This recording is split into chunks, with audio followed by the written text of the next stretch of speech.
Hi guys, Palabo here. While I'm working on the next season, I'm going to be sharing some flashback episodes of some of my favorite places around the world. This episode is from Belgrade in Serbia and was recorded in August 2016. Enjoy. Znači, komplet Europe, tu patuješ, a? China, Mina I China, ideš Kina? After Europe, I go to Sri Lanka, India, Nepal, Thailand, Vietnam, Cambodia, China, Korea, Japan. Cel svet. Dobro, bravo.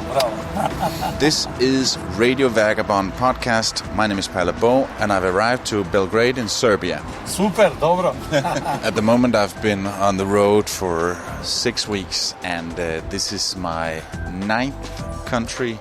I've had a lot of fellow travelers say, slow down, and now's the time for me to slow down. When I was in Macedonia last week, I decided that I wanted to stay here for at least a week.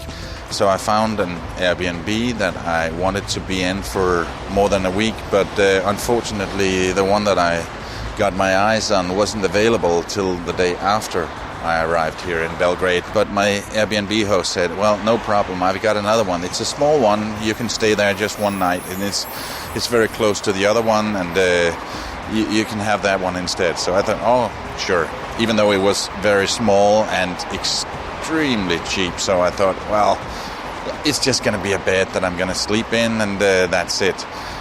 But it is very small, and it turned out that the people who were in the other one wanted to stay 2 more days, so now I had to be here for 3 days. And there's not even a pot that I can boil some spaghetti and some eggs in, so yeah, it's too small, and no washing machine, and I needed to do some laundry. But my Airbnb host, he's very nice, and he said, well, no problem, just my wife will stop by and pick up a few shirts and we'll do the laundry for you. So that's been very nice. So hopefully tonight I have some clean shirts. And that's good because I'm going to an event tonight with a lot of fellow Danish people who live here permanently. So that's going to be very nice to go to a social event here tonight. Also, in a few minutes, I'm going on a day trip with my Airbnb host and a couple of Australian travelers. In fact, I'm in front of the building right now, and they're just picking me up in a few minutes.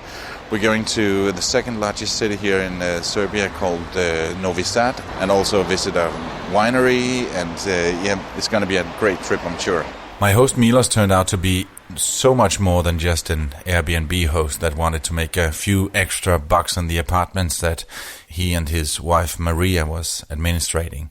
He told me that they don't really make much money of them. Maybe a little, but when you think of the hours they spend and the risk of them being empty from time to time, not much.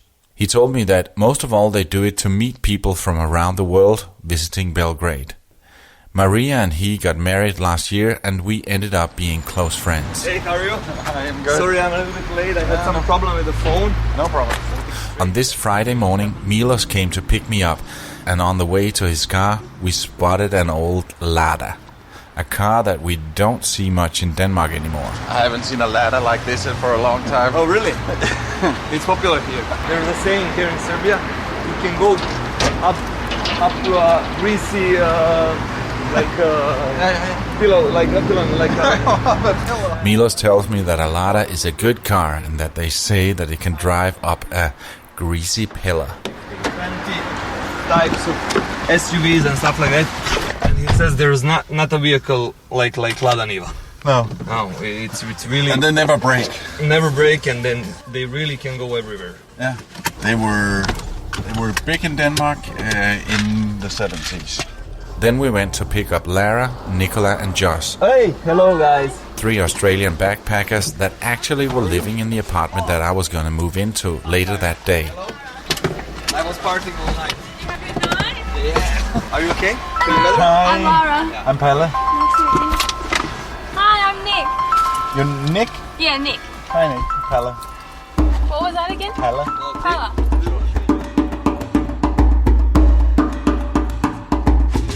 On the trip in the car, we started talking about the NATO bombings of Belgrade in '99. The military and the area around Kosovo, and that they bombed Belgrade, you know? So it was crazy. And then it lasts for 90 something days, or 3 months. And people gathering to protect the bridges in Belgrade. We organized the music concerts during the bombing in the evening, and we had a party every night on the bridge to protect it of bombing, because they bombed bridges. They bombed all the main infrastructure things, like hospitals, like TV stations, like police and military headquarters, bridges all over the Serbia. So every night people gathering on the bridge, a few thousands of people, with live performance, and then we all night, every day. It was crazy.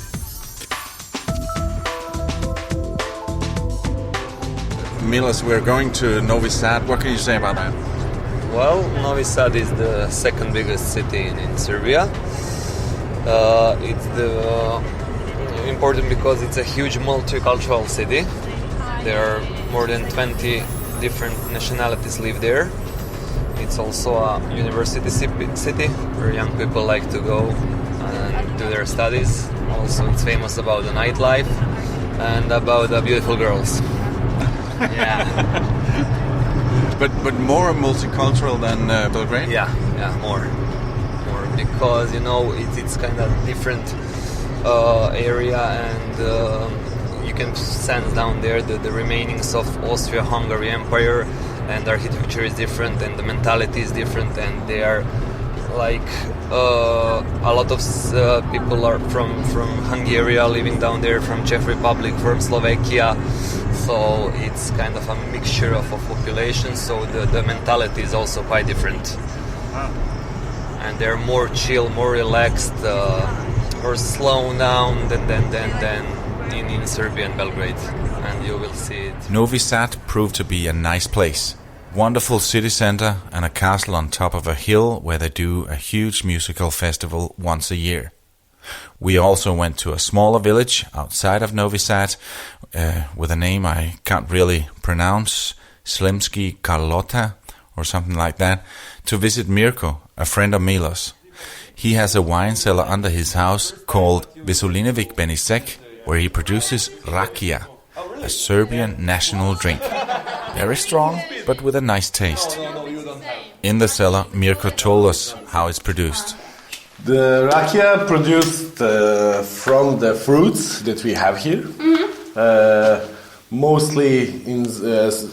Mostly sold rakia abroad from Serbia is the shiva, that means plum rakia. And in the garden they prepared a nice lunch for us. With some of the wine he also produces, and some cheese and some very nice bread.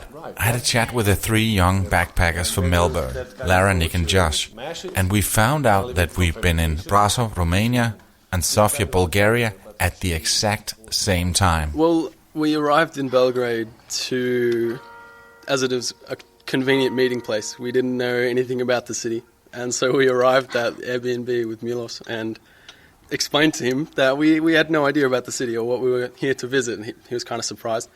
But he sat us down and gave us a list of a plethora of things to do and to look at, and as we stayed, every time there was something else to do, something more to look at, and it turned out to be really interesting. There was so much to do there, and we spent 5 nights, and there's still things that we could fill our time with.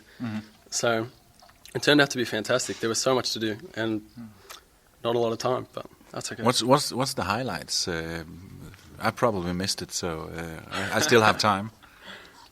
Strolling around town. Yeah, exactly. I enjoy strolling around town. Yeah. Cute cafes. Yeah. Posh cafes, actually. Yeah. Really? It was bizarre. We went to this. We were just walking around the cathedral, and then we decided to sit at this cafe, and all I could see was really posh-looking people with women, young women, 20s, with Chanel bags and full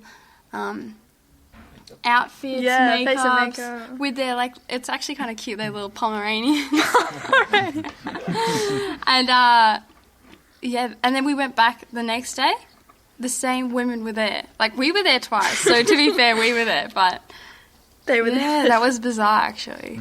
And today we've been with Milos on a trip here to Novi Sad and Sremski Karlovci. Slemski kaloti. Karlovci. Can you? I'm not even going to try. I don't want to butcher it. And right now we're in this small village called Slemski kaloti. And you might be able to hear that we've tasted some of the great wine that you And rakia. and rakia. Yeah. We've tried a bit of everything. That's probably why we're so goofy. No. Seriously, you are traveling. You've been traveling. You've taken a gap year. You all went to school together in Melbourne, and then and right now you've been traveling since March. In 15 seconds, can you tell me the countries you've been in so far?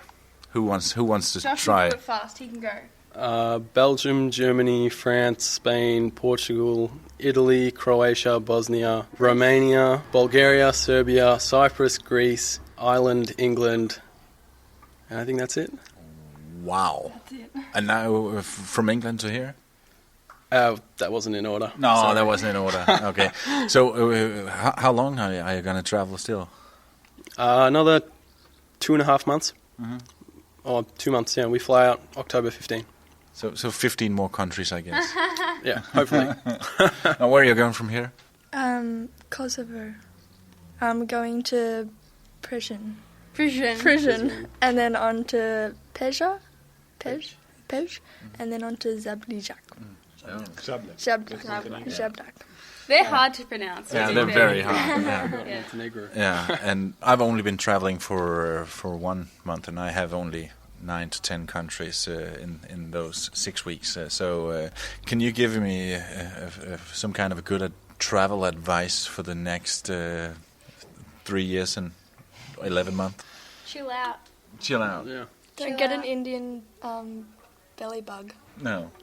That's my top one. Yeah. Don't land up. Did in you a get that German- when you were in India? Yeah. And then I ended up in a German hospital. So don't get a. What did you eat? I don't know. Bug. Bug, yeah. Yeah. But, It's been so nice seeing you guys, and we'll connect on Facebook. Can I look you up when I get to Melbourne? At the time of my visit to Belgrade, there was a huge musical festival going on.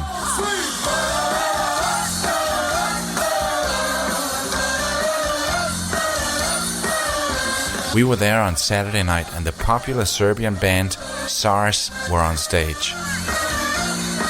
I really liked it. So there I was, jumping up and down with Milos, Maria, and a couple of their friends, and I actually learned the lyrics.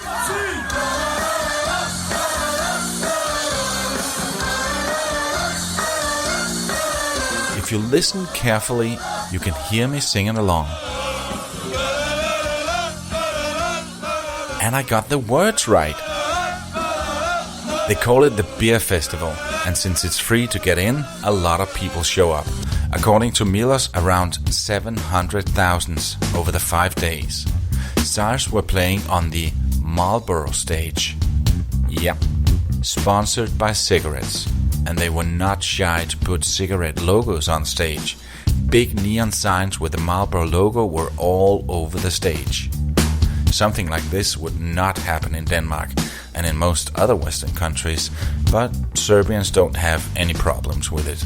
And Serbians are also heavy smokers.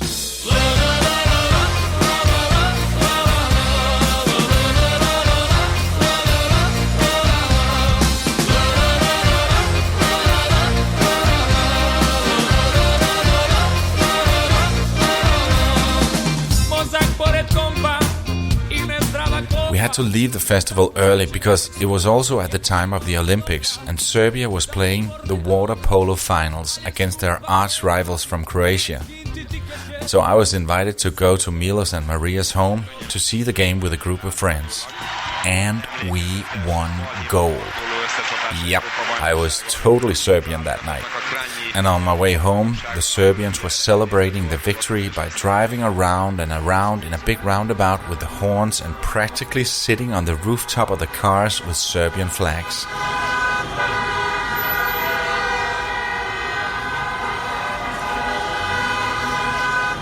The night after, we went back to Milos to see the Serbians playing the basketball finals against the American Dream Team.